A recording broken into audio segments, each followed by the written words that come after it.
on this computer. Hello there, everybody.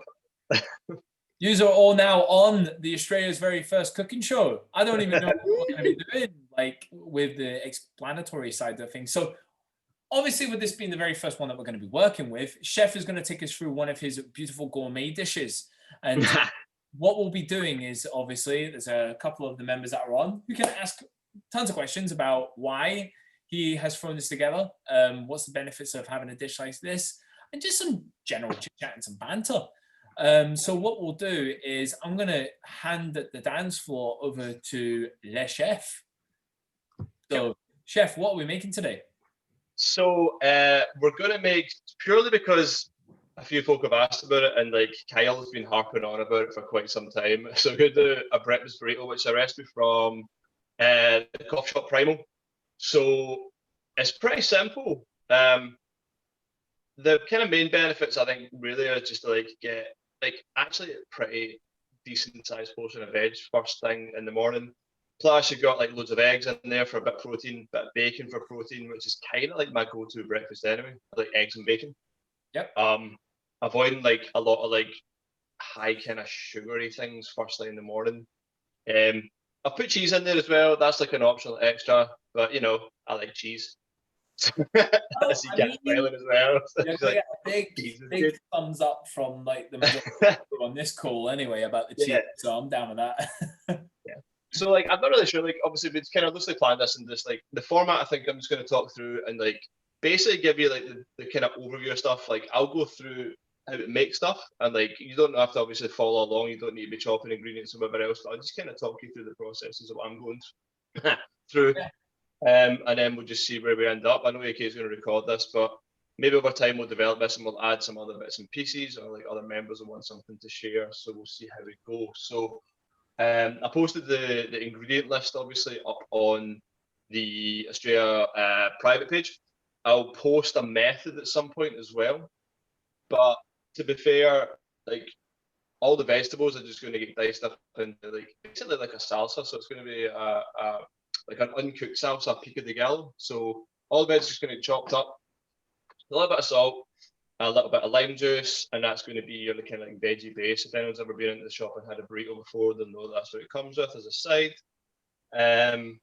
We're going to cook some bacon, scramble some eggs, and stick it all in a tortilla. And that is pretty much it. It's like a really quick, pretty easy breakfast if you want something fast before you're hitting a WOD or going for a run or something else, and it's not too like heavy going first thing in the morning as well. So hopefully this works and y'all can see what I'm doing, but there we go. So we're going to start with the salsa, which will be super easy. So everyone should have kind of like a rough idea what was on the list. Got peppers, a couple of spring onions, half a red onion. I put down half a red chili because I don't know how spicy everyone likes stuff. I'm kind of like into like a bit more spice, so I might add more, I might add less. So just see how we go.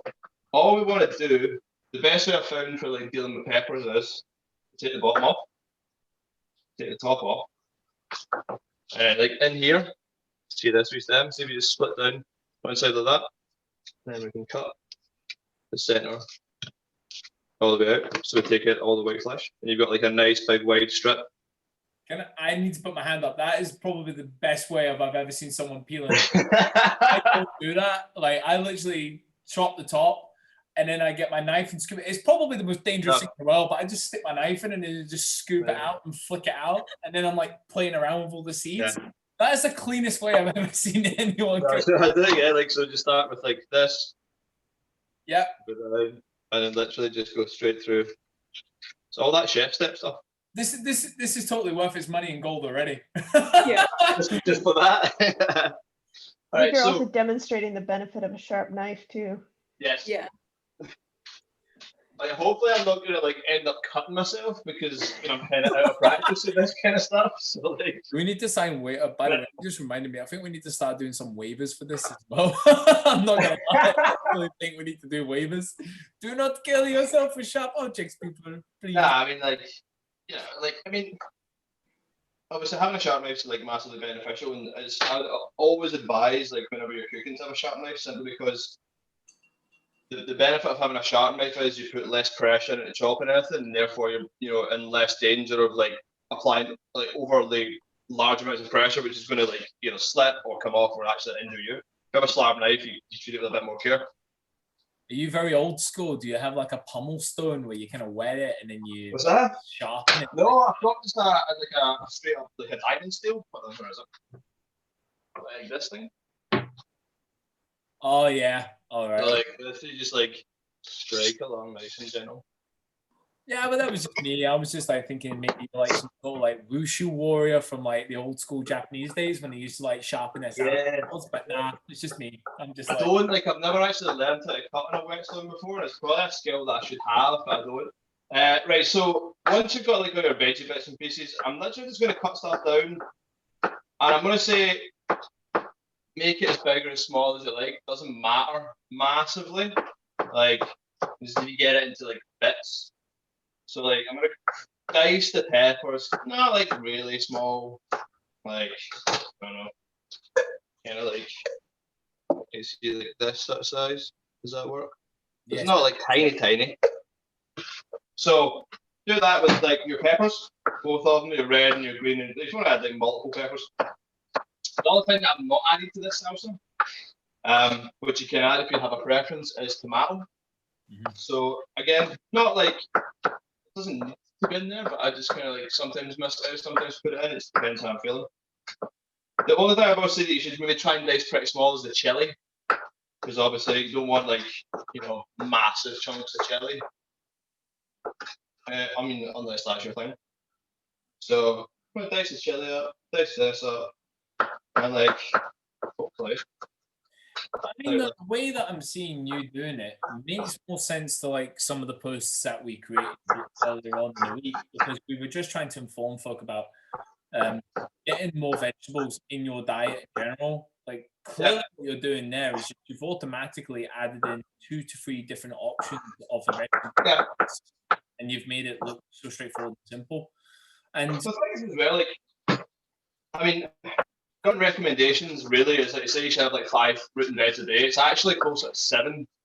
And the only reason that the government hasn't said I need to have 7 a day is because 7 seemed like an unachievable number for a lot of people. So they set it at 5, which is like the low end benchmark.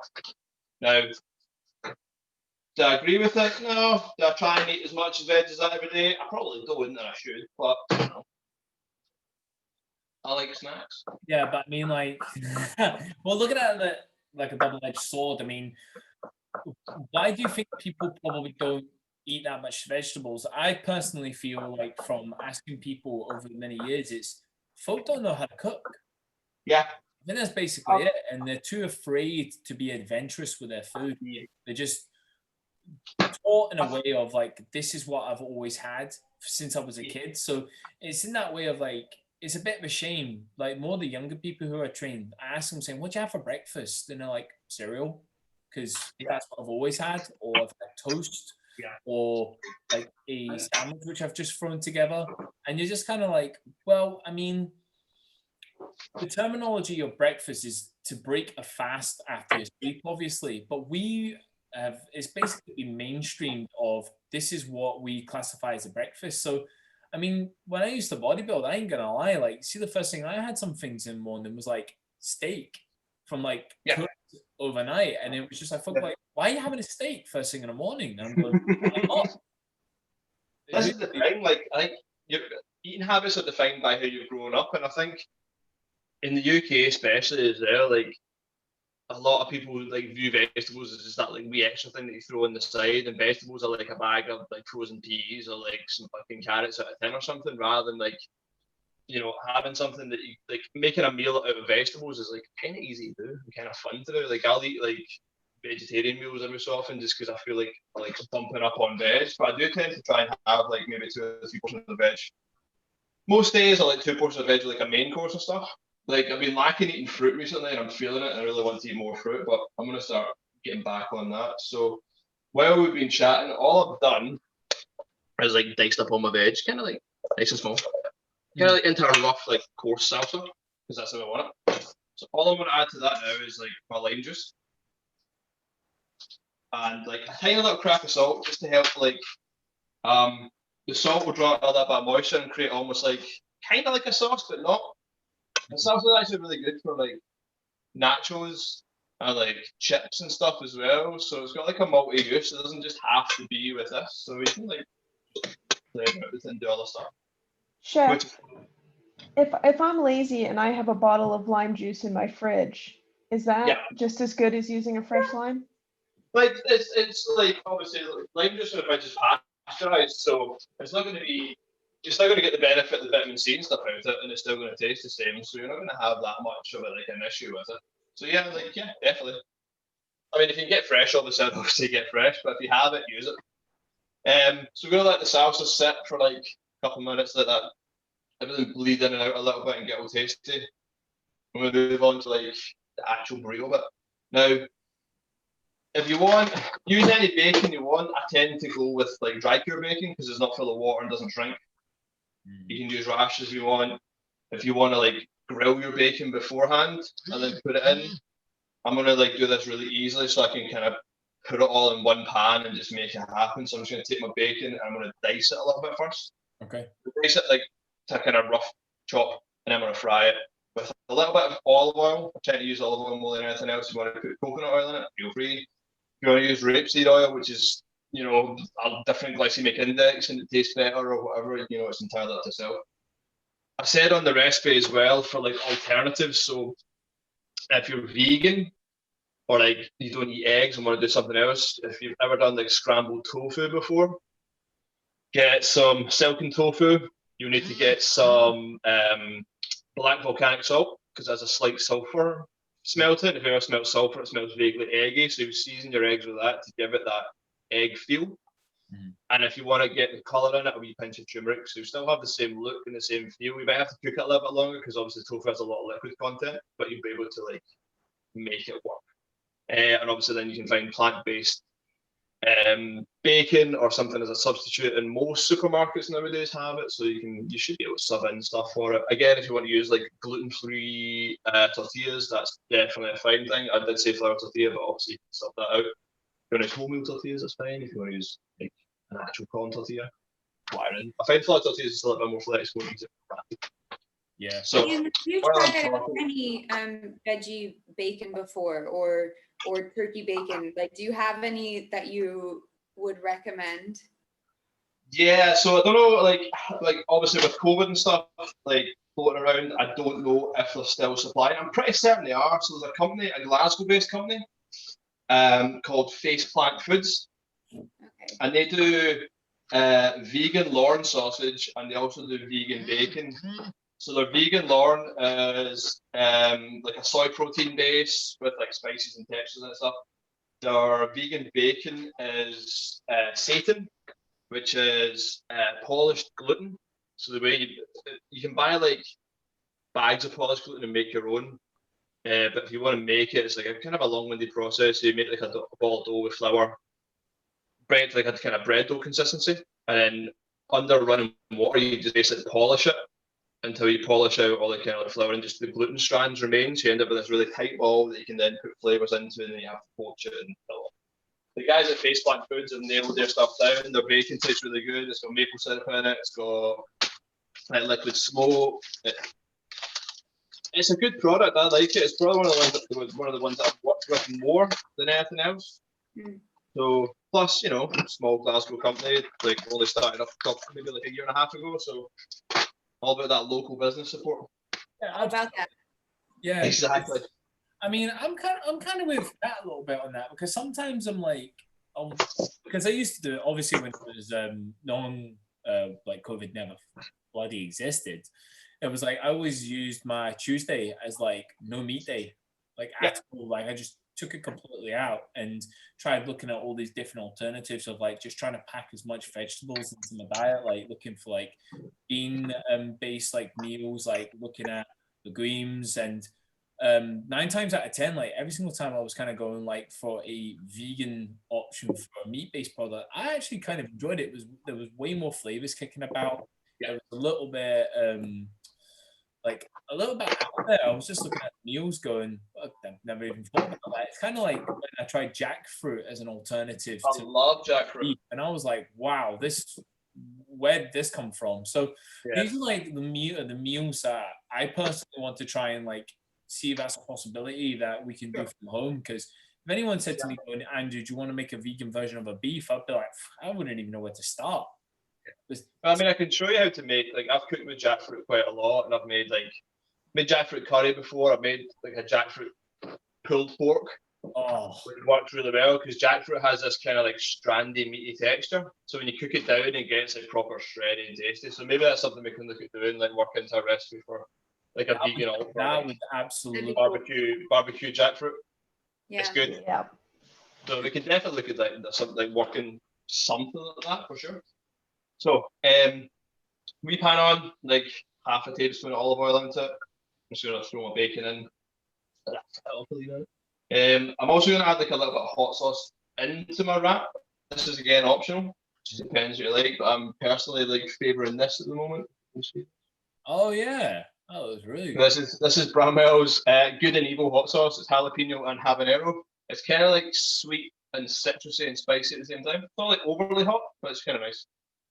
Right, on the scale of, right, I know this is going to sound so bad, right? But for the Joe Blogs who are going to watch this, scale of Nando's hot, how hot are we talking? So this has got a 320 Scoville heat rating, which puts it at mild. Right. So I can a do jalapeno pepper would be about 10,000 Scovilles. Okay, so that's 320. Okay. The hottest chili in the world, which is the Carolina Reaper, that peaks at like 1.9 to 2.2 million Scovilles. So a Scoville unit is basically the amount of like an equal quantity of water and sugar solution it would take to get rid of the heat. Wow. Okay. So yeah. Well, there you go, kids. There's something new. So like, you probably wouldn't want to like eat this one, which is like ghost pepper. Ghost peppers are somewhere like 900,000 Scovilles. Now that was me, like, do you see, because he keeps saying skulls, it reminds me of like Henrik when he says skull and then he drinks. I was like, is that what you mean by like the quantity or how much to completely get rid of it? So that's new. Yeah, Scovilles are like a weird unit of like measure, but yeah, that's what it is. It's basically just like the measure of dilution of salt sugar that's going to take the heat out. Okay. A lot of people say like, if you eat something really hot, you had like yogurt. That's why you get like yogurt with kebabs and like curries and stuff, because the yogurt's got an enzyme in it that like neutralizes chili heat. Yeah. Chilies are basically an acid. So that's why like if you add vinegar to a chili, it gets hotter. And that's why most hot sauces have a content of vinegar in them as well to like pump up the heat. So where's my wee spatula? This is like a cooking class and a science lesson. I love it. Good, eh? So like I'm gonna put like, this is the cheese I'm using. Like I'm cheating and using slices, but got like some spicy cheddar. If you have grated cheese, stick that in. If you want to like cut your cheese into cubes and put it in with your eggs, want to do all this stuff, go for it. I'm just gonna literally put a slice on my wrap. No, that's fine. I mean, did anyone have the opportunity to watch Matt Fraser's very first cooking show just recently last week? Yes. His cooking bacon. Beautiful lady like left him to cook, and he was like, how much cheese do I use? And he just like went down the block and just cut half of it, and he went, that will do.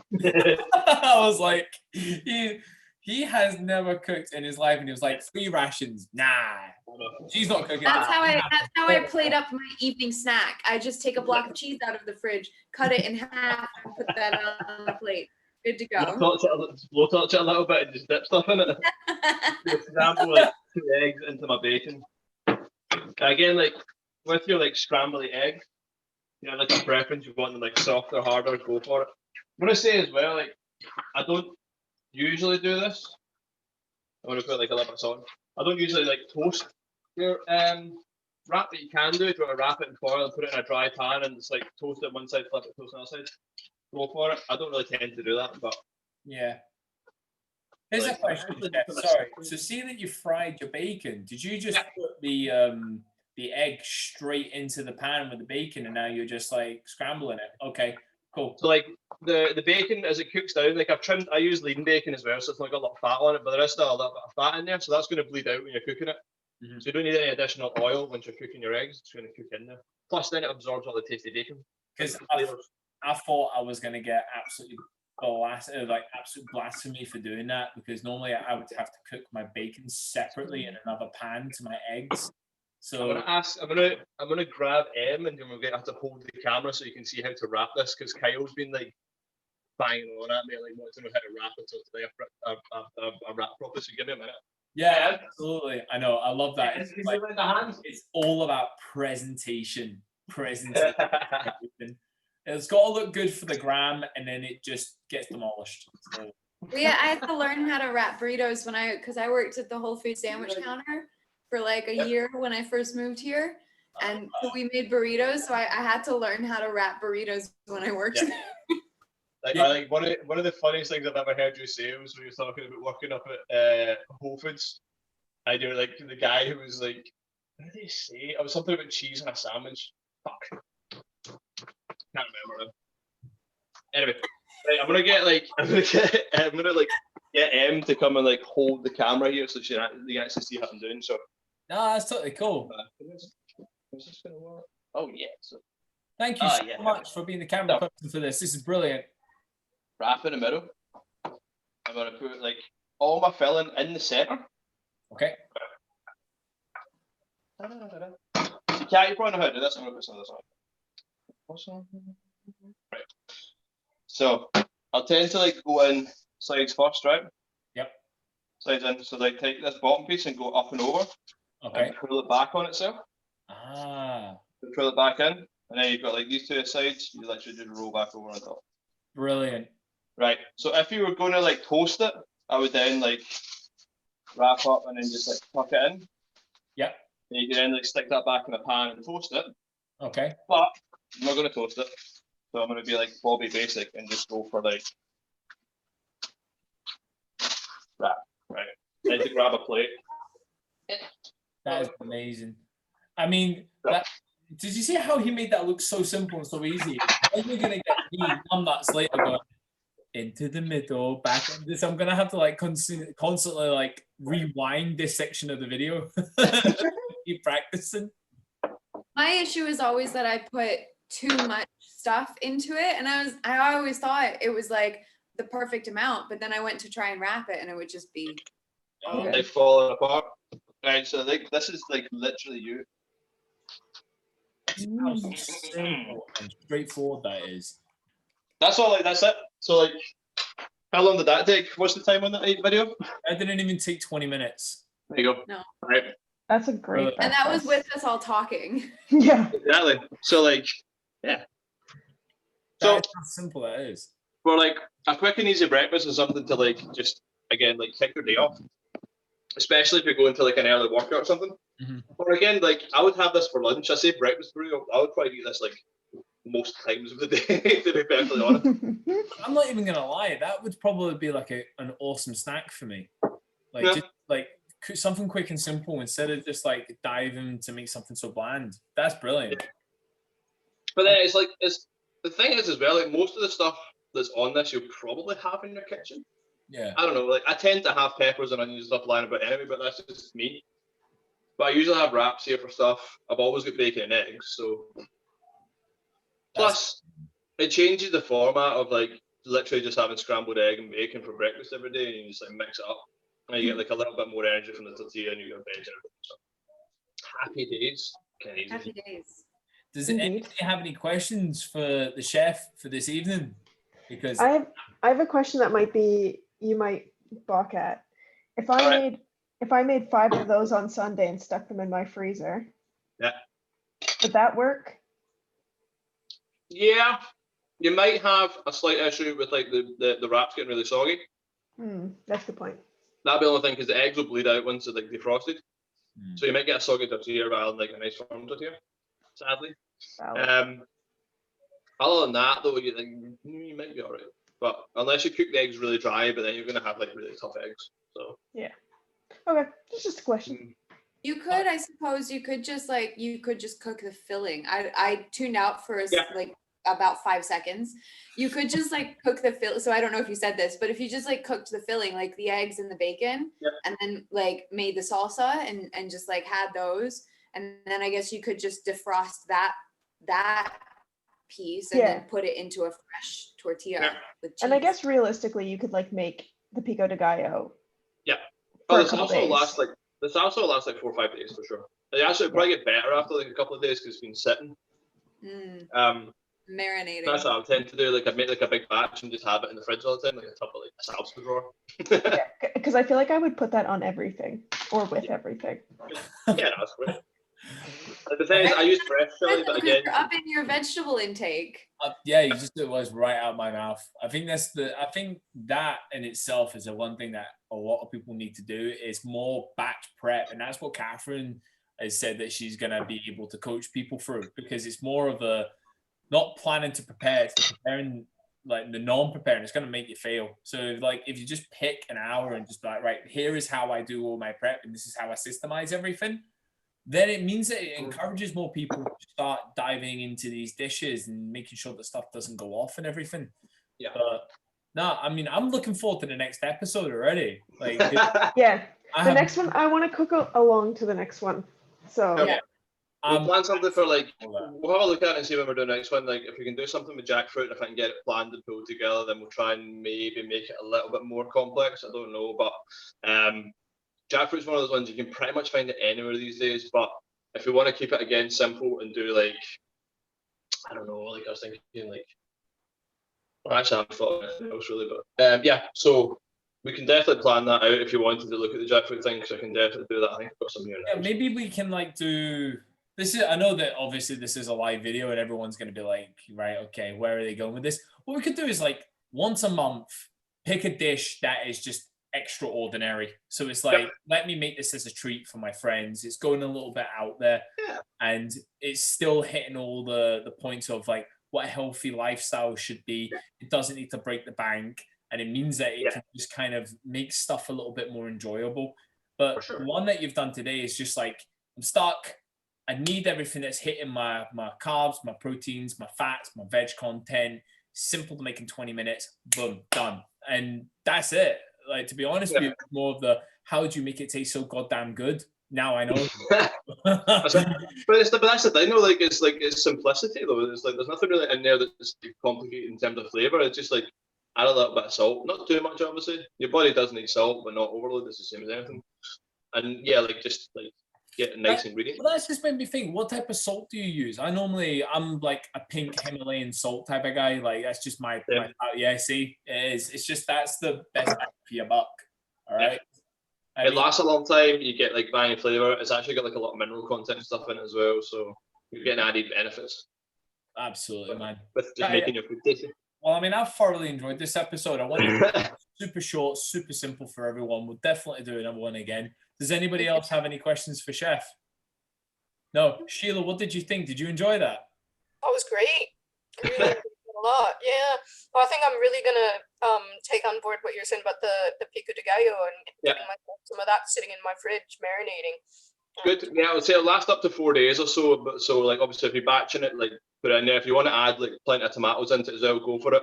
If you want to add like jalapenos for like a bit more like tang, do that rather than fresh chili. But my preference is a fresh chili. If you want to add coriander as well, like I know it's one of those ones that people are like love hate because it's kind of soapy or otherwise. You can add that if you want. You can miss out. I don't put it in there just because I know from a commercial side of things when I was in the shop that there'd be like that one person that hates it and I would never have an alternative, so I just didn't add it. Yeah. Right. Well, I'll throw something to you to make you think about for next week. Let's have something where we can add a yogurt in there, because when you mentioned it halfway through, I was like, actually, that would be really nice. Or like a cream or something like that. Just something not too crazy. But obviously, like I'm a sucker for obviously getting, not like, say, for example, like onken like yogurt, but I'm like one of those type of guys that likes fresh, like as fresh as you can get. Yeah. So that even if I do something like that's super simple, like a bircher, like an overnight oats with added yogurt, something like that. Like again, with like maybe make a fruit compote to go with it, which I tend to do in the shop quite a lot, and it would have like bircher with like chia seeds, toasted sunflower and pumpkin seeds, oats. I would tend to make it with almond milk, but it can be made with yogurt as well. So we could definitely do like a lighter Greek style yogurt and we still give it the same body. That'll be wicked. Definitely have a chat about that. Because an overnight oats, like obviously, like see if I'm struggling, that would be really good. That would be really great. Just kind of make. But again, it's one of those things. It's one of those things you can batch, so you could make up like 3 days worth, have it in your fridge, and have it for 3 days in a row. So if you're like, if you know you're getting early starts, and you know you're doing stuff, like portions in, just grab a bowl, throw something on it, either a handful of fresh fruit or make like a compote and just stick it in there, and then you're like good to go again. Like oats, nice slow release energy. Sunflower seeds are going to give you like omegas. I think it's omega sunflower seeds. Is it pumpkin seeds? So we've got omega-6 and 3s from that. Yeah, and then if you've got chia seeds in there as well, they're like a nice like, superfood as well. They've got like plenty of like decent properties within them. And then yogurt, you're going to get some protein off that. You're going to get nice flavors. And then again, if you put a compote on it, we can just add more fruit. Let's make that one. That'll be our next meal choice. Again, that's like that's another really quick one, because you could do it like in 5 minutes the night before, and it's ready for your breakfast for like 3-4 days. That's what it is because obviously we've got a couple of people who might have like slept in because, say for example, it's like they don't have to commute or anything, so they just like having an extra 30 minutes in bed, and then they go, oh no, I've got a meeting on Zoom, and they've just got and then they've still got their like pajama pants on, so they need to have something quick and easy to get. But yeah, guys, that was amazing. This is a really good first episode. Oh, and we've got a special guest. Who's this little guy? This is Fred. Hi, Fred. I love one animal just like Fred. Fred the guy. Bro. All right. Well, guys, so much. Let's call that there because that was amazing, and we'll make sure that we'll get another episode going for everyone. But awesome, guys. Thank you so much for tonight, Chef. No worries. Nice to see you.